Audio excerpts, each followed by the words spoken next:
Bab 65. Canari menangis setelah di USG. USG yang sudah mulai menyentuh perut datar Canari. Tidak lama setelah itu akhirnya nampaklah sebuah lingkaran kecil berwarna hitam yang terlihat jelas di layar monitor. Nah, itu bayi kalian. Ucap dokter cantik itu sambil menatap ke arah layar monitor. Tanpa Chan sadari, tiba-tiba tangis harunya pecah di ruangan itu saat melihat penampakan janinnya yang sangat kecil. Terlihat hanya sebesar biji kacang. Kak, itu dedenya kecil banget. Kayak kecebong. Mirip kamu. Goda Canari pada sang suami sambil terkekeh geli.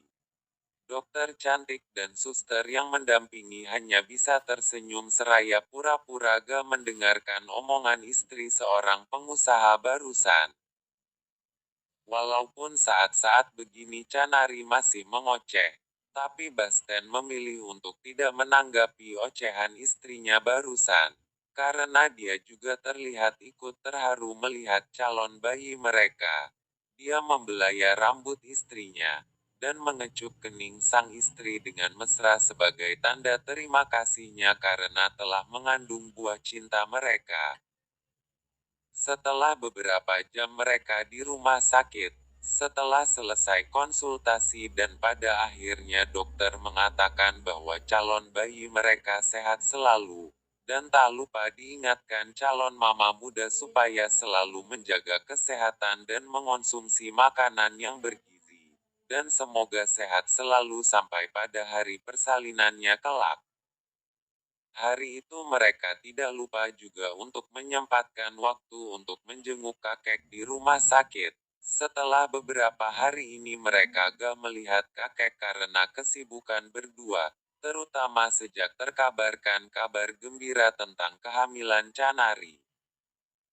Namun entah mengapa sejak selesainya pemeriksaan kandungan Canari di rumah sakit, ia selalu mencurahkan air mata, setelah melihat penampakan bayi mereka dan lebih tepatnya janinnya yang sangat kecil.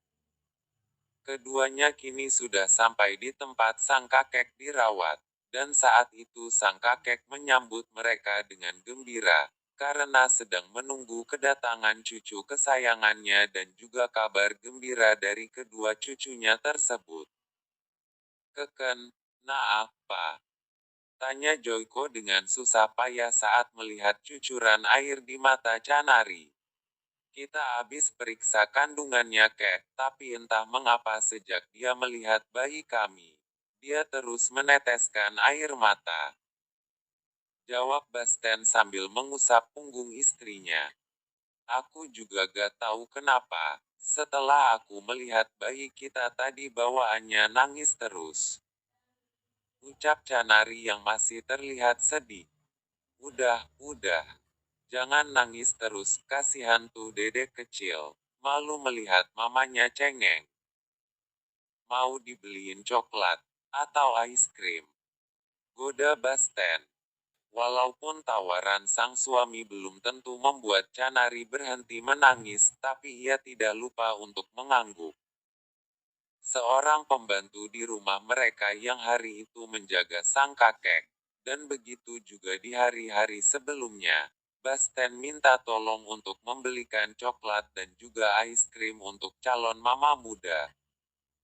Beberapa detik kemudian setelah pembantu itu pergi membeli pesanan istri sesuai yang dipesan Basten, tiba-tiba saja sang kakek meneteskan air matanya saat mengingat curhatan Harry kemarin saat mereka berdua di ruangan itu.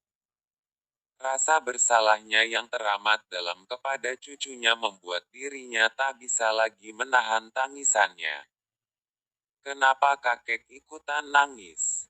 Ucap Basten terkejut saat melihat kakek juga ikut nangis. Momi, ini nih gara-gara kamu, akhirnya kakek ikut nangis. Goda Basten sama istrinya, sambil mendekati kakek untuk dibawakan tisu. Maafkan kakek. Kek, ucap sang kakek sambil meraih tubuh cucu kesayangannya untuk dipeluk. Basten hanya menuruti pergerakan sang kakek, dan membiarkan tubuhnya dipeluk oleh kakeknya.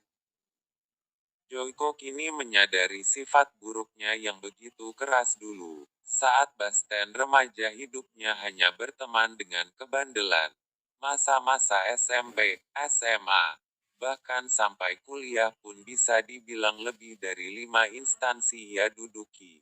Bahkan pas semester akhir saja kalau bukan karena uang dan kekejaman kakeknya dia hampir saja tidak ikut dalam acara wisuda. Dan terlebih-lebih setelah menyelesaikan studinya, ia hanya berteman dengan dunia bebas, mabuk, main dengan wanita malam. Dan hal itu bagi Joyko semua karena Tiara, wanita yang melahirkan cucu kesayangannya itu terus yang dijadikan penyebab kekacauan hidup Basten dulu. Padahal saat itu ayahnya sibuk dengan perusahaan mereka, dan Joyko sibuk memperluas jaringan bisnisnya, sehingga membuat mereka dan kehidupan Basten kurang diperhatikan saat itu. Pelukan itu cukup lama. Basten hanya terlihat bingung mau berkata apa untuk menenangkan sang kakek. Akhirnya ia mengelus-ngelus punggung kakeknya untuk memberikan penguatan. "Kakek, aku udah berhenti menangis kok." Canari kebingungan saat melihat wajah kakek yang terpuruk karena tangisannya. Canari berpikir bahwa mungkin benar kata suaminya. Penyebab sang kakek nangis karena tangisannya yang tadi. Perlahan sang kakek melepaskan pelukannya. Wajah penyesalan sang kakek sangat terlihat jelas setiap melihat cucunya. "Maaf, maaf." Lagi-lagi Joyko berusaha bicara dengan susah payah, yang membuat Basten semakin bingung. Iya aku maafin kek, tapi masalahnya apa dulu, kok kakek minta maaf?" Ucap Basten dengan wajah yang kebingungan. Joyko hanya bisa menangis melihat kondisinya yang sangat tak berdaya karena stroke-nya saat ini. Hendak ingin menceritakan semua penyesalan dan kesalahan dirinya terhadap Basten, Harry dan juga pada Tiara pada puluhan tahun yang silam, namun bibirnya sangat sulit untuk ia gerakan.